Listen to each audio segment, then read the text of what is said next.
Quando a pessoa está tendo um ataque de pânico, ela tem uma certeza de que ela está infartando naquele momento que ela vai morrer. Mas eu preciso te dizer aqui, com base na psicologia, que não. Uma crise de pânico não tem o potencial para te matar. Eu sei que para quem está vivendo uma crise de pânico, ouvir alguém dizer que isso é só ansiedade, às vezes soa até ofensivo, porque o que você sente, os sintomas que você sente são muito reais e muito assustadores. É o coração que dispara e até parece que vai sair pela boca, é a falta de ar que vem, é aquela sensação de tontura, os tremores e vários outros sintomas.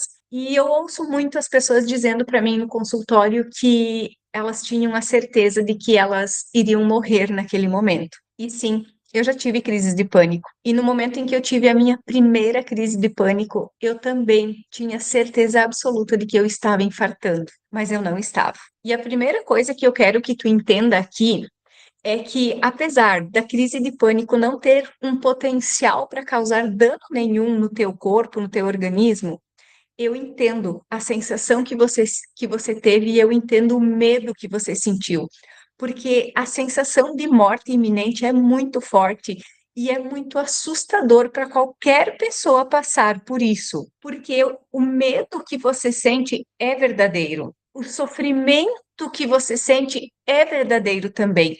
Porém, o risco de realmente acontecer alguma coisa com você, esse risco não é real. O que acontece durante uma crise de pânico é que o teu corpo entra num estado de alerta máximo, como se ele de fato estivesse diante de uma ameaça enorme, mesmo que não tenha ameaça nenhuma naquele momento.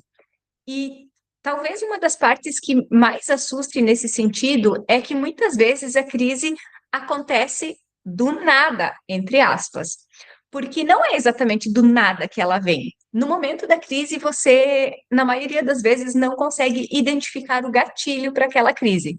Porém, a gente precisa lembrar que a ansiedade nem sempre chega fazendo alarde, nem sempre a ansiedade chega fazendo barulho. O que eu observo é que muitas pessoas já estão há meses ou há anos até funcionando muito bem por fora, como se nada estivesse acontecendo. São pessoas que trabalham, que cuidam da família, que resolvem os problemas, que dão conta de tudo, só que por dentro elas acabam acumulando tensão, preocupações, medos excessivos, muita responsabilidade, e uma hora a conta chega. O que acontece é como se o seu organismo fosse aos poucos enchendo um copo.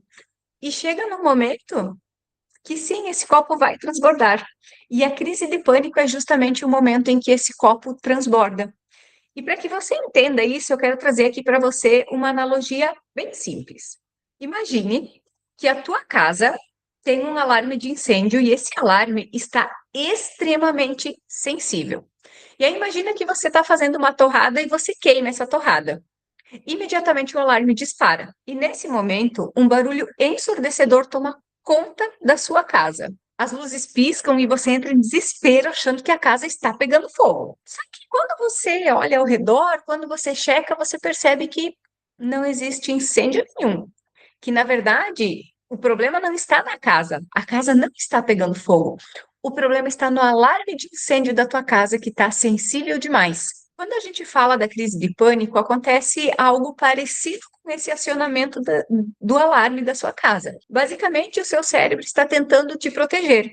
E aí ele começa a interpretar sinais comuns do teu corpo ou situações do teu dia a dia, como se essas situações ou sinais fossem ameaças muito graves.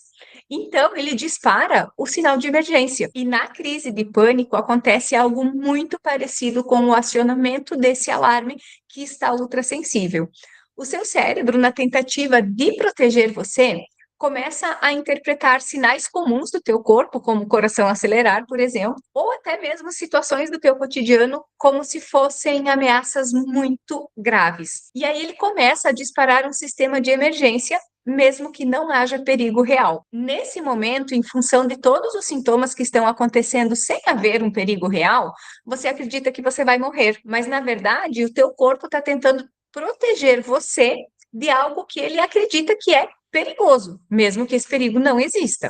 E para que você possa entender de forma clara o porquê isso acontece, eu vou trazer para você a explicação aqui nesse vídeo. Quando a pessoa entra numa crise de ansiedade, seja de pânico ou qualquer outra crise de ansiedade, o nosso cérebro vai ativar um mecanismo de sobrevivência, que é um mecanismo muito antigo, que é uma resposta chamada de resposta de luta ou fuga. O que acontece?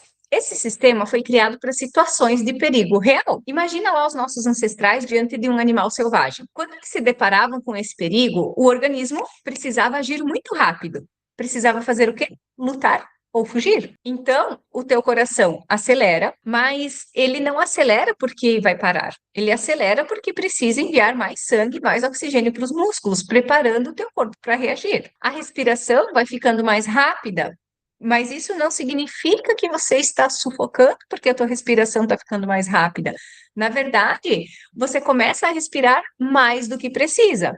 E isso altera o equilíbrio dos gases no teu sangue, e isso pode gerar tontura, uma sensação de cabeça leve, pode gerar uma visão embaçada, e até mesmo aquela sensação de você estar desconectado com a realidade. E o formigamento nas mãos, nos pés, ao redor da boca também pode surgir em função dessa resposta de luta ou fuga. E aquela sensação de dor no peito, de sentir o peito apertado, vai acontecer porque vários músculos ficam extremamente tensionados nessa resposta de luta ou fuga, inclusive os músculos aqui da nossa caixa torácica. Então, por isso que pode causar também essa dor no peito. Outro sintoma que você pode sentir também durante uma crise de ansiedade é o teu estômago embrulhando. E isso acontece porque o teu organismo vai reduzir temporariamente a atividade digestiva, porque ele precisa concentrar toda a energia na tua resposta de sobrevivência, lá na resposta de luta ou fuga.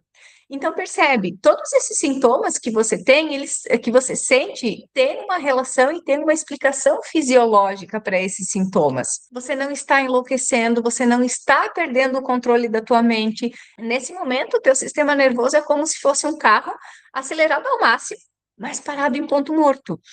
Ele vai fazer muito barulho, vai vibrar intensamente, parece que vai explodir, mas ele não foi feito para permanecer nesse estado para sempre. E o teu corpo também não. E a boa notícia aqui é que se o seu corpo está tendo uma ativação de sintomas que tem uma explicação fisiológica, você pode aprender a regular essas reações e você pode aprender a controlar as tuas crises de pânico. E eu quero falar agora exatamente com você, que vive refém das crises de ansiedade, que vive refém do medo, que vive refém de precisar correr para o pronto-socorro achando que está infartando, que está cansada de ter que evitar lugares por medo de passar mal. Eu preciso que você saiba que você não precisa continuar vivendo dessa maneira. Claro que não basta apenas você ficar repetindo para você mesma: eu estou bem, está tudo bem comigo.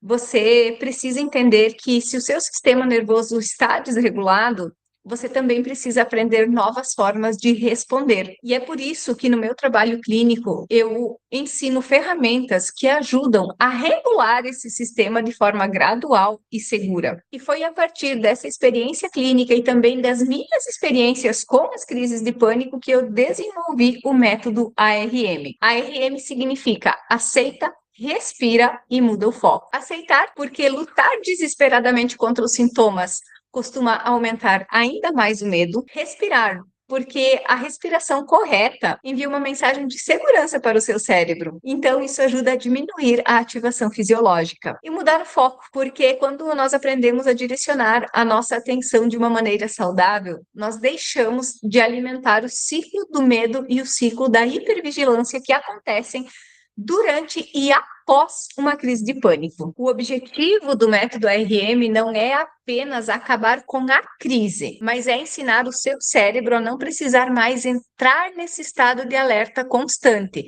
Então, a ideia é que você aprenda a controlar as crises, mas que com o passar do tempo, essas crises também deixem de acontecer. E eu posso te dizer, com base na minha própria experiência pessoal e também com base nos vários atendimentos e nas várias histórias que eu tive a oportunidade de acompanhar, que isso é extremamente possível. E se você quer aprender mais sobre esse processo e aprender a controlar as suas crises de pânico, eu vou deixar aqui na descrição desse vídeo o link do curso Liberte-se do Pânico com o Método ARM, porque afinal, viver em paz, sem ser refém do medo, não é um privilégio de algumas pessoas, é algo que você também pode conquistar. E se de alguma forma esse conteúdo chegou até você e fez sentido para você, se inscreva no canal e também ative as notificações para que você possa receber sempre que eu postar um vídeo novo e também para ajudar o canal a crescer.